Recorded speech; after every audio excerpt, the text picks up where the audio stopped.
Muy buenas tardes a todos. Hoy es 25 de abril del 2025. Hoy Alan estaría cumpliendo, si no me equivoco, 62 años.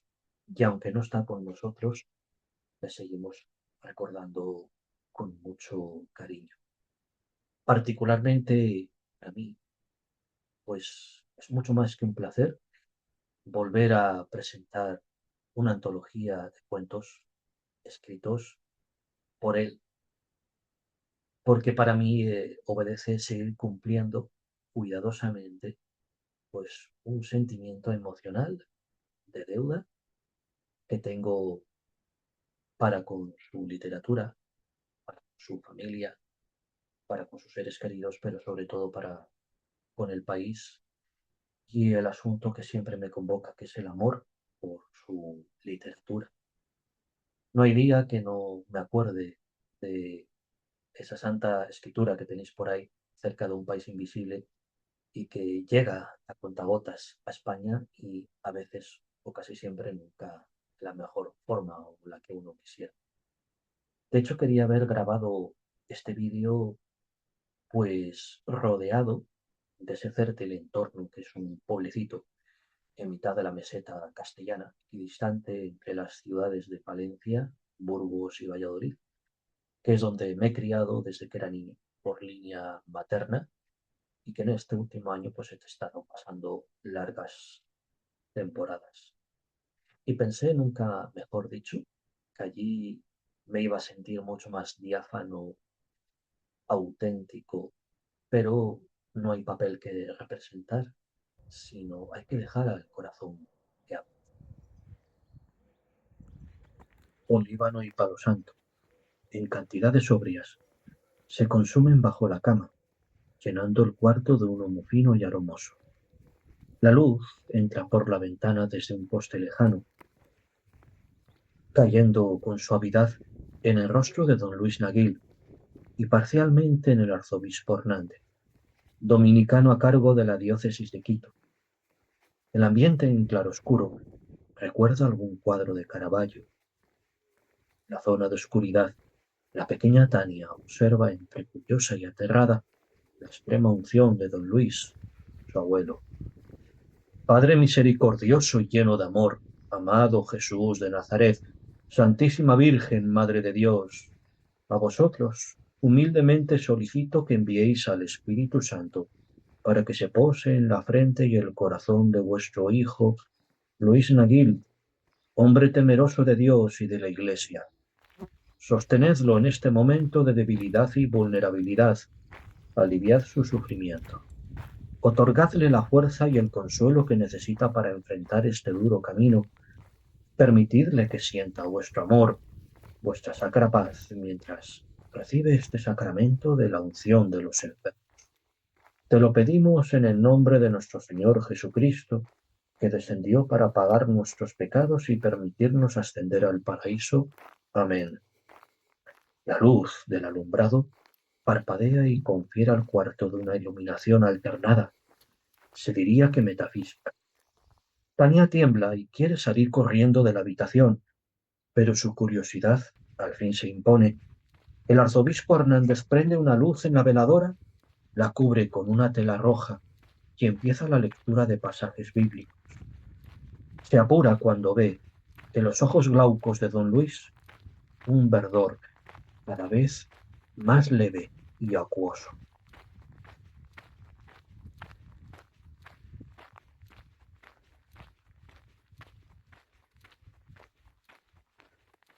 Un moscardón se posa en los labios del agonizante.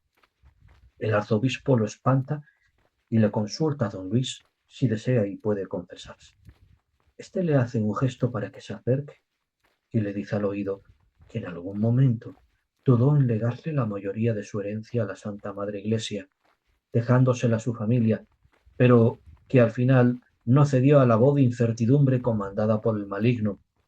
El sacerdote lo absuelve y lo unge la frente, el pecho y las manos con un aceite que fuera consagrado por el mismísimo Papa y que reserva para situaciones y personajes especiales. que esta sacrísima unción y la bondadosa misericordia de nuestro Señor, con la gracia del Espíritu Santo, guíen a don Luis Naguil, prohombre de la Iglesia, a la morada que el cielo tiene reservada para sus mejores hijos.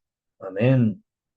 Naguil hace una inspiración profunda, aunque ahogada, y expele el aire guturalmente en un sordo y siniestro carraspo. Tania contiene un grito.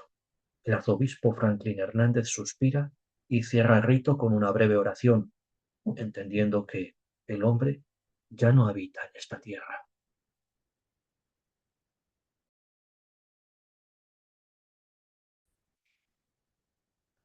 Este es precisamente el fragmento de Dos monedas, el último cuento del libro y el que precisamente también da título a una antología de 32 relatos. De hecho, la exégesis de ese cuento, un agonizante Luis Naguil, ante la mirada sorprendente y aterrada de su nieta mientras el arzobispo de Quito le confiere los óleos de la extrema unción. Habréis advertido que a la lectura de estos fragmentos le acompaña ese paisaje tan íntimo y local al que me refería. Si bien el sonido de los pasos y del entorno está convenientemente minorado para que no le robe el protagonismo al espíritu del relato. Y desde luego quería llamar la atención sobre un aspecto muy importante. Escribir un prólogo, como comienzo precisamente en ese estudio introductorio, no es una tarea fácil, porque no depende del rigor del hecho de sentarse, no es una tarea premeditada, ni mucho menos. Hay que saber encontrar todo de partida, a partir del cual ir desarrollando precisamente las ideas, qué es lo que se va a presentar, en qué medida, por qué extensión, no quedarse en el mero elogio personal, ni tampoco extenderse con demasiada retórica, pero sí llamar la atención del lector acerca de qué es lo que va a encontrar ahí precisamente. Cuentos de amor, memoria y muerte, más nació pues de un proceso personal, una amistad entre un ilustrador y un escritor. Sobre todo se dijeron a sí mismos, vamos a publicar esta colaboración que nos ha surgido, pero eso quedó en el mero olvido y después alguien por suerte, a título póstumo, como suceden con las cosas tragicómicas de la vida, pero también necesarias, nos encontró en esta gaveta metafórica de escritos que nos había dejado Alan y se dijo, esto hay que publicar. Y ahí entré yo de forma casual, pues a meterme en todo aquello que amo, con el hocico del animal que tiene un poderoso sentido del olfato literario. ¿Y qué es lo que podía aportar? El punto de partida lo hallé precisamente en este cuento, Las dos monedas, por esas asociaciones casi inmediatas que me surgieron con un libro casi homónimo de Horacio Quiroga, pero cuyo título carece de comas, pero sobre todo por un espíritu muy cercano a César David Andrade, entre cuyos símbolos, paralelismos con unos y otros cuentos, y tantas cosas más de las que no voy a hacer mayor detalle porque quiero que las leáis, pues encontré el propósito perfecto para extenderme, que es lo que a mí me gusta, es decir, regarme por esos campos que os pertenecen. Un detalle muy importante es que Alan fue siempre muy poco amigo de revelar su vida personal o que ésta se infiriera lo más mínimo de los cuentos que él escribió. Pero quienes le hemos conocido y tratado personalmente sabemos que no es así.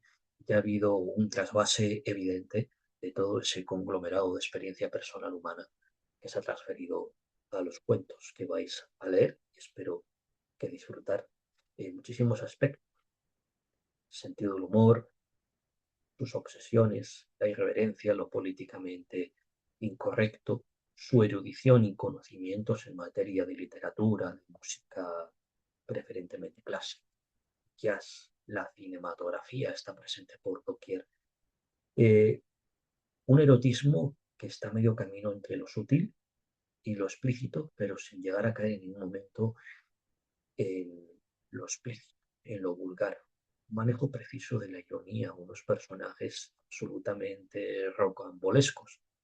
Pero aquí este libro, a diferencia del anterior, si bien mantiene ciertas líneas temáticas, hay una ampliación en términos de estrategias narratológicas, si queréis llamarlas así, abunda la digresión, el monólogo y evidentemente la muerte como tema, como leitmotiv, pues adquiere un valor casi constitutivo, muy cercano a los que advertía acerca del punto de partida. Hay una unión indisoluble, sobre todo con César Dávila Andrade, que para mí ha servido como eh, la motivación o el propósito más cercano a la hora de establecer un paralelismo entre los cuentos de Alan y todo ese espíritu César Dávila andraneano, lo ponemos todo así entre comillas.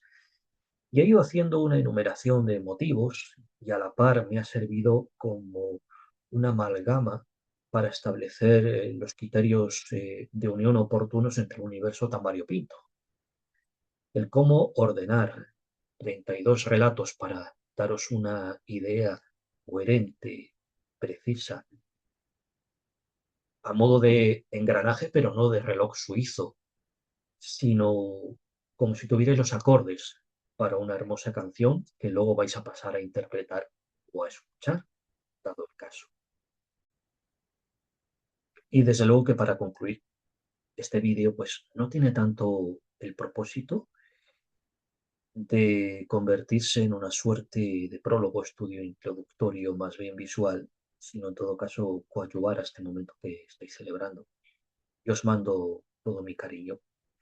Lo he editado convenientemente a cachos, a golpe de fragmentos, porque desde el lugar donde ahora lo estoy grabando, pues en el exterior, hay obras públicas, hacen un ruido estruendoso. Parece que estoy aquí adyacente al Parque del Elegido o de la Alameda, quién sabe dónde, qué zona de Quito. Pero espero que disfrutéis de la lectura, que leáis con atención, que entendáis y disfrutáis lo que habéis leído y que esto os sirva para atestiguar que, en fin, nosotros estamos simplemente de paso. Lo que quedan son las páginas de cualquier libro.